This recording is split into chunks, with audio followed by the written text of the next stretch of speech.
Okay, we're going to jump into thyroid health. Thyroid is so important because every single cell in the body needs thyroid hormone. You know, it is essential to health. It is vital to how we feel and how our body operates. And the thing is that as we move through midlife, we might go through something called, it's not I don't believe it's a scientific term, but thyroid pause. This happens because our hormones start to get low.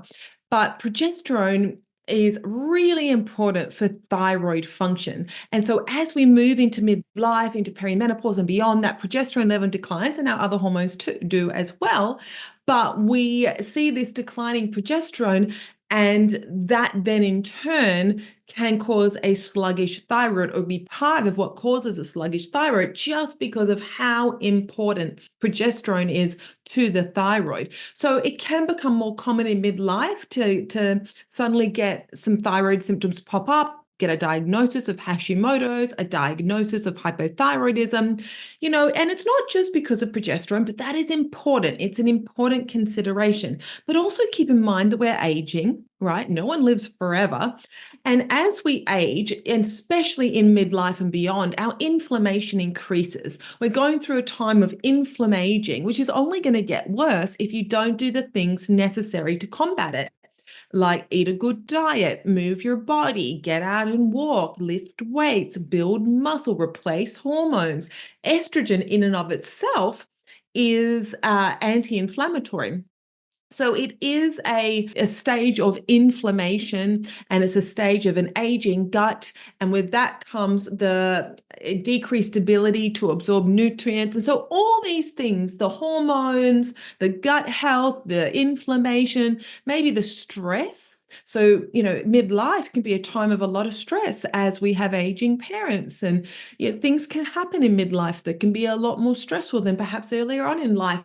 So there's a lot of confounding factors that all conspire against us in midlife and can impact our thyroid, but it doesn't mean we have to suffer. We have so many tools in our toolbox that we can pull out and use to support our thyroid. So that's why I wanted to talk about this today. And I also wanted to tell you that I now have a super robust module inside HRT Made Simple. That is my hugely popular course. That it talks all about hormone replacement therapy, and I educate women in a way that's really easy to understand. I give you everything you need to know, nothing you don't, but it really tells you everything. It's honestly, if I do say so myself, I'm really proud of that course. It's a really good course, and it has a robust content library, and you really get everything you need. So if you want to look at that and you want to see if you want to grab that course, I'll always have the information in the show notes for you. But I do have now this really robust thyroid module in there that I'm so excited about. So I'm going to sort of use that module to give you some insight. Obviously, I'm not going to go into it all because that's obviously in the course. But let's just touch on a few important points when it comes to the thyroid. So what does the thyroid do for us? So it regulates our metabolism. Now, you don't have to be overweight or have a weight issue to have a thyroid issue. That's super important to understand. I think a lot of women think, I don't have a weight issue, I don't have a thyroid issue. Please don't think like that, because I'm going to list out all the symptoms of hypothyroidism or a sluggish thyroid.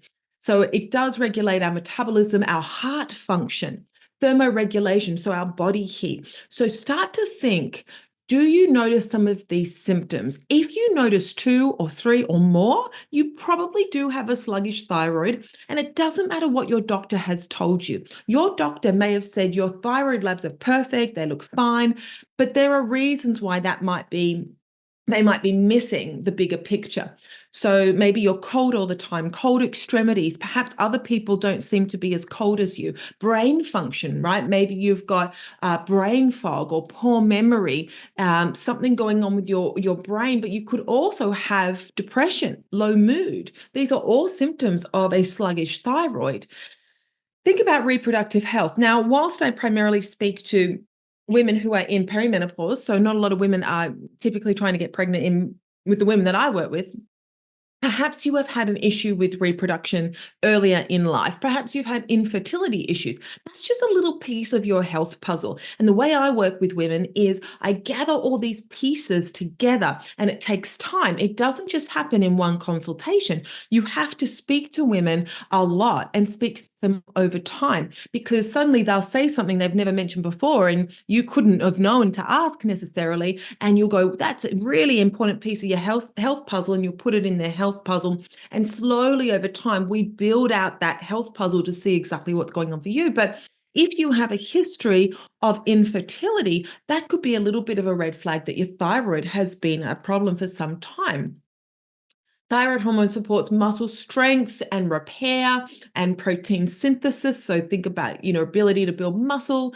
Thyroid supports your skin health, your hair, right? So if you are losing your hair or your hair has changed in texture, it's gotten thinner. If your eyebrows, especially the outer third of your eyebrows, are missing, this could be a sign that your thyroid is struggling. And digestive support.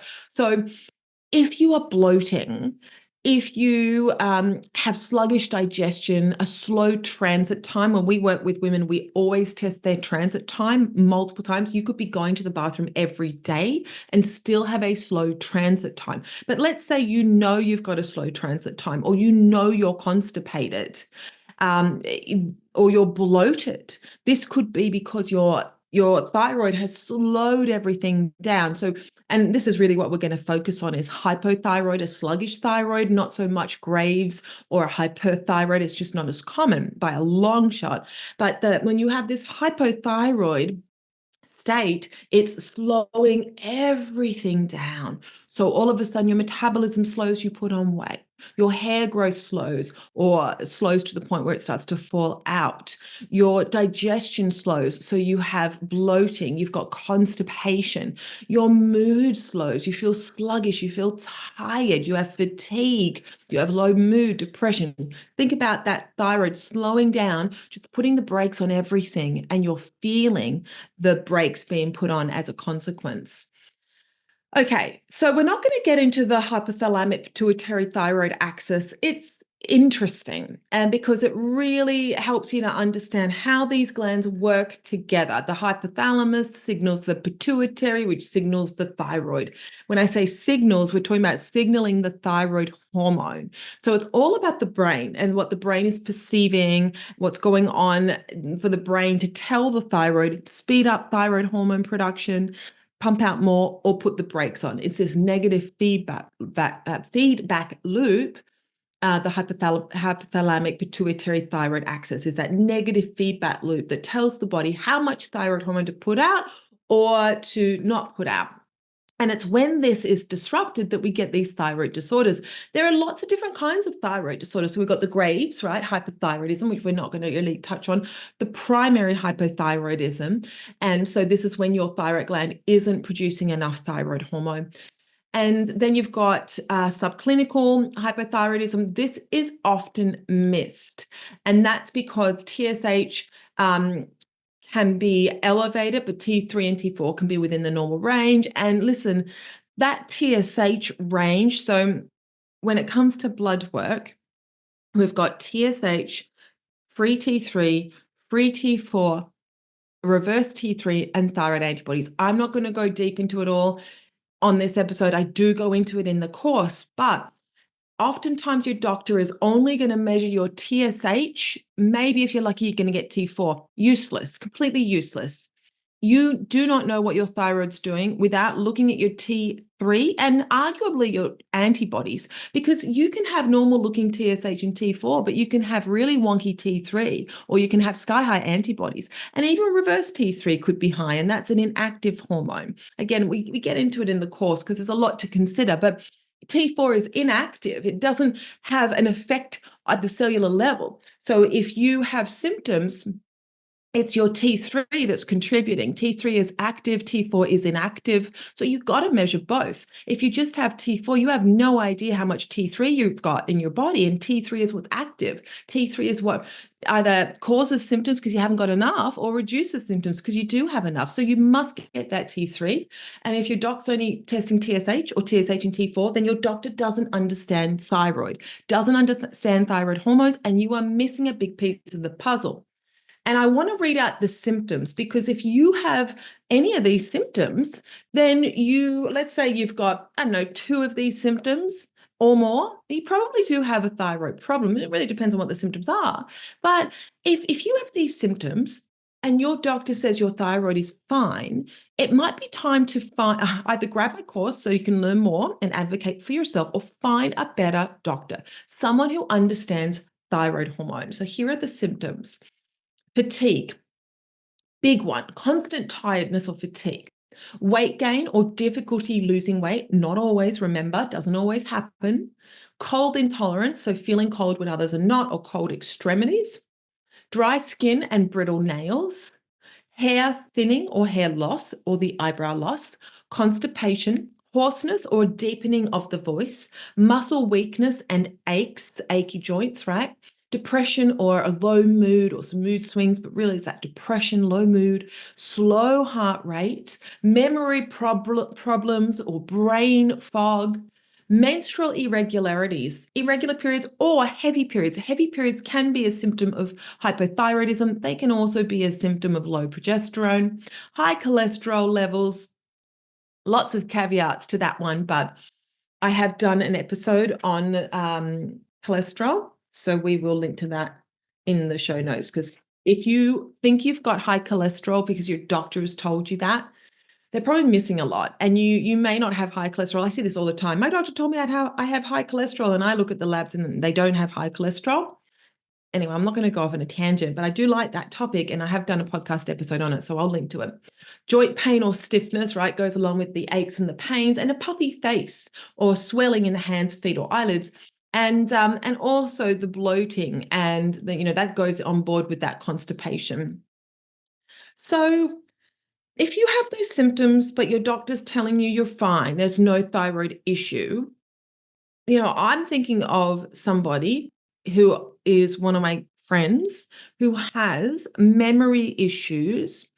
She has constipation, cold extremities. She's often cold when I'm not. She has had a history of a low mood. What else? That's 5. I think I said constipation. I think there was some dry skin for her. So like 5, 6, like her thyroid has been struggling for a long time. And I've been telling her this, but no doctor has picked up on this. So you do have to be your own health advocate, because you cannot rely on doctors. I cannot say this loud enough. Stop relying on your doctor to find out what's wrong with you. And you might think that's a ridiculous thing to say, but I've seen it far too many times. Doctors miss things. Doctors are not gods. Doctors are busy. They don't always have time. You must be your own health advocate. You must dive into things. You must research things. And now with ChatGPT, there's no excuse. There wasn't an excuse before with Google, but there's no excuse anymore. We can easily research things and get an idea, and you're not supposed to know it all. And that's why people like myself exist, to help you. But I just want to urge you not to stop just because your doctor tells you there's nothing wrong. You know your body, your symptoms don't lie. And so if you do have those symptoms, but you've been told your thyroid's fine, and you have a few of those symptoms, it's probably not fine. What causes hypothyroidism? A lot of different things can. It's genetic susceptibility is a big one. Toxic exposure, COVID or the flu or other illness. This is huge. We'll touch on it just slightly. Heavy metal exposure, mercury is a big one. I see mercury a lot on my clients' HTMAs when they're eating tuna, so don't eat tuna. Poor diet, stress, mineral imbalances. Minerals are everything. And I mean everything to the thyroid. The thyroid needs your minerals in optimal amounts and optimal ratios. And iodine deficiency. Now, iodine is so important. I'm not going to go into it on this episode. In the course, I have a huge section on iodine. It is critical, and most people are taking it in the micrograms, or they're being offered it in the micrograms. We need it in the milligrams. Most women are deficient. We need to be thinking about our iodine, especially when it comes to the thyroid. Then we've got Hashimoto's, which is an autoimmune thyroid condition. And then we have euthyroid sick syndrome, or non-thyroidal illness. So this is really interesting stuff, but it is more complex, and I go into it in detail in the course. So I'm not going to go into it in too much detail here, but it's so important for you to understand. There's a few different things that can happen when you get ill. COVID is huge when it comes to your thyroid, and oftentimes these things can be missed. So euthyroid sick syndrome or non-thyroidal illness is when you have an illness. It could be acute, but it can be also chronic. It could be a state of trauma and the thyroid gland's functioning optimally, but there's some low T3 states here, and it can be missed because the TSH can sometimes look normal and T4 can look normal. So that's something to consider if you've been sick, if you are sick, if you're under chronic stress, or there's a chronic condition like Lyme or mold, you might have this euthyroid sick syndrome. Lots of things, though, can trigger it, like calorie restriction and keto and things like this, but I'm not going to go into too much detail there. COVID and the thyroid, again, not going to go into too much detail, but you can get something called de Quervain's thyroiditis, or you can get this sequelae. And de Quervain's occurs when you've had COVID, or it could be the flu. There's other illnesses too that can trigger it, and it can trigger the thyroid to go into this thyrotoxicosis state. And again, this can be missed. It can be, these symptoms can arise and it's from the damage that's been done to the thyroid, but your doctor thinks it's from the illness, but it's not. It's usually self-limiting, but you can progress to hypothyroidism. So it is important to know about it. And then we have this sequelae that can happen, which basically means that COVID or an illness was a trigger for you to move into a Hashimoto's state. And this actually is something that I believe has happened to me. I've got no symptoms, and I get into it in the course. You can have antibodies or Hashimoto's and have no symptoms, but it is so important to understand what triggered it and what your antibodies are doing, what the ranges should be. You know, there are certain ranges that you may not, like 90% or more of people will never go into hypothyroid with these certain ranges of antibodies. This is all in the course. It's important information, but you know, it's a little bit more advanced stuff, so I'm not going to go into it, but just know that COVID or the flu or other illnesses can trigger various different patterns of thyroid damage or this slowdown of the thyroid. Some are self-limiting, some may not be. It's important to distinguish between the two and to know about this. So if you've had COVID and suddenly you're not feeling good, or you've had swelling of the thyroid, you've had swelling around the neck area, or some weird symptoms after not feeling so good, after having COVID or the flu or something like that, then you may have some of these thyroid fallout issues that can occur. Okay, so then, thyroid blood markers, really important. I mentioned this before. You need TSH, you need free T4, you need free T3, you need reverse T3, and you need TPO antibodies, and TG antibodies are good to see as well. Honestly, at this point, just get them all done. Get them all done, and, you need to know there's various patterns to look out for when it comes to these thyroid hormones. Again, your TSH can be suppressed by inflammation. You might have really normal or a TSH in a really good reference range, and I give you all those in the course, but it doesn't mean you don't have a thyroid issue. So you need to know the blood patterns. So of course I give them to you in the course, but you need to know what it means if TSH is normal, and T4 is normal, but T3 is low. What is it? Does that really mean that you're not converting? You probably heard this a lot, that, low T3 and normal or high T4 means you're not converting. That's not necessarily the case. I also debunk some myths about selenium and other thyroid supplements. I give you some of my favorite thyroid supplements in the course. And then we also talk about sex hormones and how they can impact your thyroid function. So I did tell you that progesterone plays a huge role when it comes to thyroid health. You must have enough progesterone on board to support thyroid hormone. I actually just interviewed a doctor, and she was making this point as well, saying how important it is to have progesterone on board in the right amounts to actually be able to make your thyroid hormone. And because we start to lose our hormones as we go into midlife, before menopause hits, you start to lose your hormones. You don't want to wait till menopause hits. You don't want to wait till you're symptomatic to replace your hormones. And so as we're moving along in midlife and that progesterone is on the decline, we start to see a lot more of these thyroid issues, including Hashimoto's, start to elevate because you've not got the progesterone that supports the thyroid. So before you jump into thyroid hormone replacement therapy, which is needed in many cases, and we go into it in the course, yes, it's needed. It can be very helpful. But what about progesterone? Estrogen is very important too, but what about progesterone? Maybe that's something to keep in mind if you have thyroid symptoms. Um, and even if your thyroid labs are looking okay, maybe it's getting progesterone on board first that's going to really help you before you need to jump down the thyroid medication rabbit hole, right? Okay, so that was a lot. There's obviously a lot more in the course. I can't give it all away, obviously, but there's just so much to talk about. Like I said, a whole module on iodine, and I talk about how iodine will typically raise your TSH, but that's not a cause for a concern. Iodine does not cause hypothyroidism. Iodine does not cause Hashimoto's. Iodine is wonderful. Most people are significantly underdosing, and I go into dosages in the course.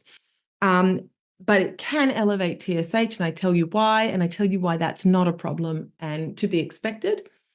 Um, and yeah, I hope that that was helpful. I hope that got you thinking. I hope that got you sort of maybe through listening to this podcast, you're starting to grab the puzzle pieces for your health puzzle, and you're slowly but surely putting your health puzzle together.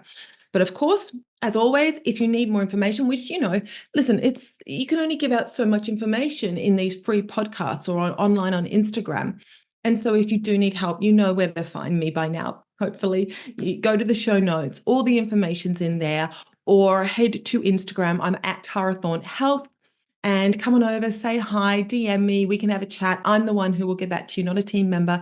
And I hope that you enjoyed this episode. Share it with your friends and your family members. As always, we must spread this information because it is not readily available. And there is so much crap out there, so much misinformation. And remember, doctors are not gods. They are great, but you need to be your own health advocate. So I hope you found this interesting, and we will speak again soon. Bye for now.